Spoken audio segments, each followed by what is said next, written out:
you're looking at is the Jeddah Tower, a 2013 project that, after 12 years, is back in vogue because it has to show that Dubai is weak.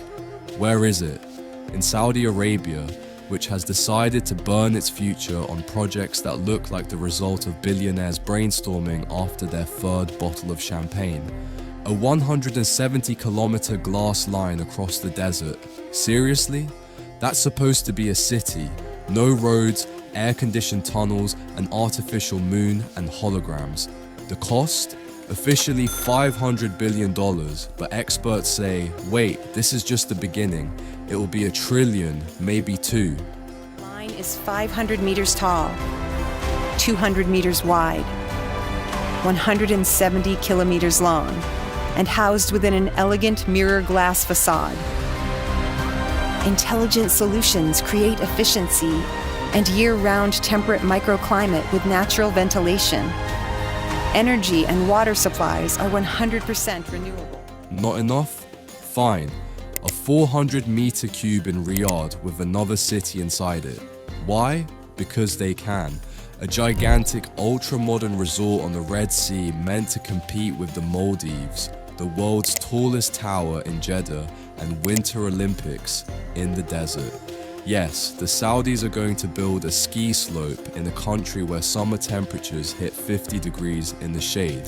2 kilometers of slope will be on the roof of our iconic ski village building. For the rest of the year, there will be skiing on 6.5 kilometers of synthetic dry ski slopes to provide year-round. All the ski slopes have been master planned and designed to be as considerate to the natural environment.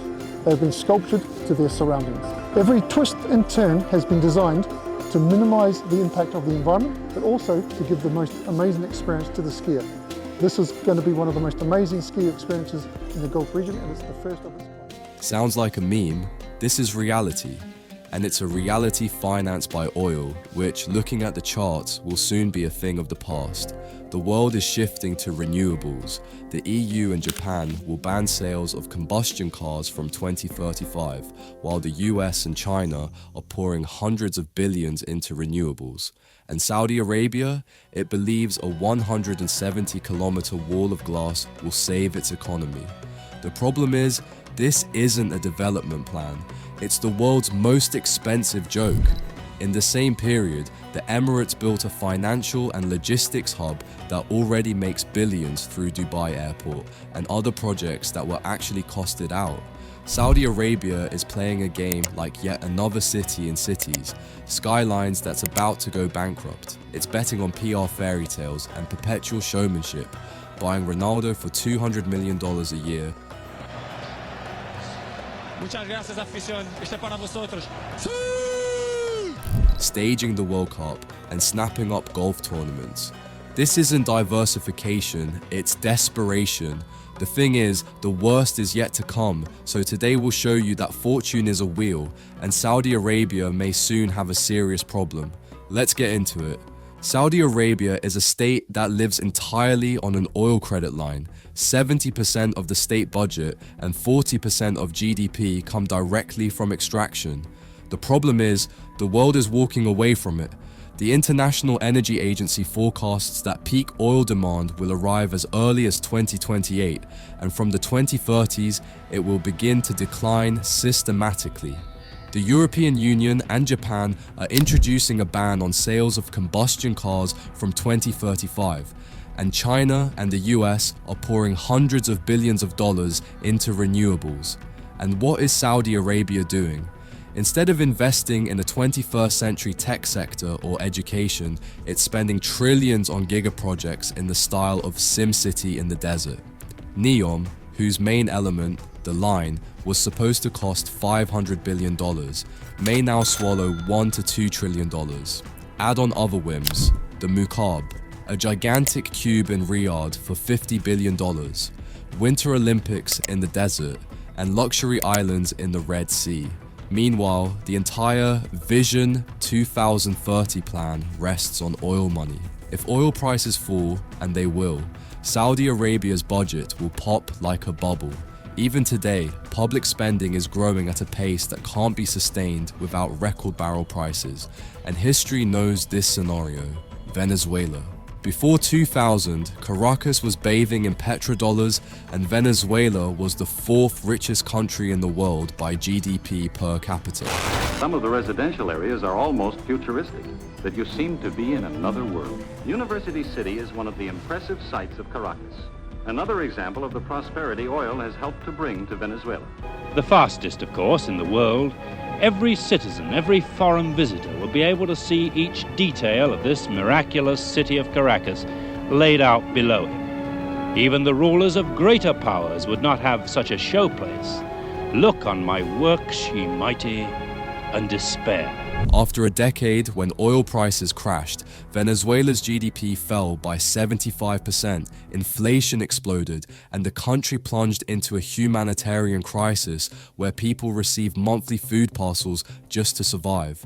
Saudi Arabia is walking the same path because instead of real diversification, we have propaganda, stadium shows, and luxury branding. Projects like NEOM or the Mukaab don't create real economic foundations. These are investments in concrete that require gigantic operational outlays and don't generate long-term value. For example, the line was supposed to attract 9 million residents, but as leaks from PIF reports show, by 2030 only 2 kilometers of the planned 170 will be built, and the target population has been cut from 1.5 million to just over 30,000. Saudi Arabia's entire social system rests on a social contract. In exchange for loyalty and the absence of political unrest, citizens receive free education, healthcare, no taxes, and easy public sector jobs. Over 95% of public sector employees are Saudis, while the private sector relies mostly on cheap labor from South Asia. The problem? If oil stops providing massive revenues, this model collapses. Saudi Arabia has already introduced a 15% VAT, which would have been unthinkable a decade ago. Further cuts and taxes are only a matter of time, and social discontent in a country where 2/3 of the population is under 35 could lead to an explosion of tensions, much like during the Arab Spring. Donald Trump's return to the White House opened an entirely new chapter in US relations with the Gulf states. America has never practiced diplomacy out of pure affection. It's always about interests. Today, Saudi Arabia is perfectly positioned to be milked on 2 fronts: energy and investment. Trump made his first foreign trip to the Saudi capital, Riyadh, and at the same time discussed with the Saudis their massive investment in the US economy, which is to reach as much as $600 billion. Meanwhile, the administration has clearly defined goals: push for normalization between Saudi Arabia and Israel, tighten control over oil flows, and pressure OPEC to boost production to lower global prices. Saudi Arabia will be investing at least $600 billion in America, but I'll be asking the Crown Prince, who's a fantastic guy, to round it out to around $1 trillion. I think they'll do that because we've been very good to them. For the US, that's pure calculation. On one hand, Saudi Arabia finances big American projects. On the other, lower oil prices dampen inflation at home. One of our great partners, no matter who we look to, and we have great partners in the world, but we have none stronger and nobody like the gentleman that's right before me. He's your greatest representative. And if I didn't like him, I'd get out of here so fast. You know that, don't you? He knows me well. I do. I like him a lot. I like him too much. That's why we give so much, you know? Too much. I like you too much. For years, the Saudis tried to diversify their options, flirting with China, joining BRICS, playing Russia after the invasion of Ukraine. But the brutal truth is this: without the American security umbrella, Riyadh is naked in the face of threats from Iran and regional instability. That gives Trump enormous leverage. And because Trump conducts policy in a business style, deals, not alliances, he will certainly take advantage of Saudi Arabia. After all, almost all of the country's military hardware comes from the US, and Trump treats the country like a bag of money, pocket change to them, as he puts it. We've become very good friends over a fairly short period of time. I was in Saudi Arabia in May and we are bringing back hundreds of billions of dollars into the United States, and we understand that, and they understand that. Some of the things that have been approved and are currently under construction and will be delivered to Saudi Arabia very soon, and that's for their protection. But if you look in terms of dollars, $3 billion, $533 million, $525 million, that's peanuts for you. In theory, the Saudi prince is untouchable, but as you can see, Donald Trump doesn't care. Saudi Arabia likes to present itself as a financial player, but the facts are brutal. Its global position still rests entirely on oil. Saudi Aramco, the world's largest oil company, generates profits of around $120 billion a year, but over 90% of its revenue still comes from oil and gas sales. Even its 2019 stock market debut, the largest IPO in history, $29 billion, didn't change the business structure. This isn't Apple, Amazon, or Microsoft, but a petrochemical behemoth dependent on a single commodity. The Saudis try to mask this through the Public Investment Fund, PIF, one of the world's largest sovereign funds, managing assets worth about $700 to $800 billion. Sounds impressive, but compare it to real giants. Norway's pension fund has over $1.5 trillion, and BlackRock manages $10 trillion.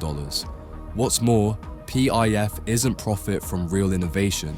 It's still recycled petrodollars invested in risky sectors like sports, luxury real estate, or tech firms that often don't turn a profit. An example? Lucid Motors, a luxury EV maker into which the Saudis have poured billions, is losing value and selling fewer than 10,000 cars a year. The SoftBank Vision Fund, into which PIF invested $45 billion, racked up multi-billion losses after the startup bubble burst. Even buying football clubs and a live golf is more PR stunt than real business. It all boils down to one question.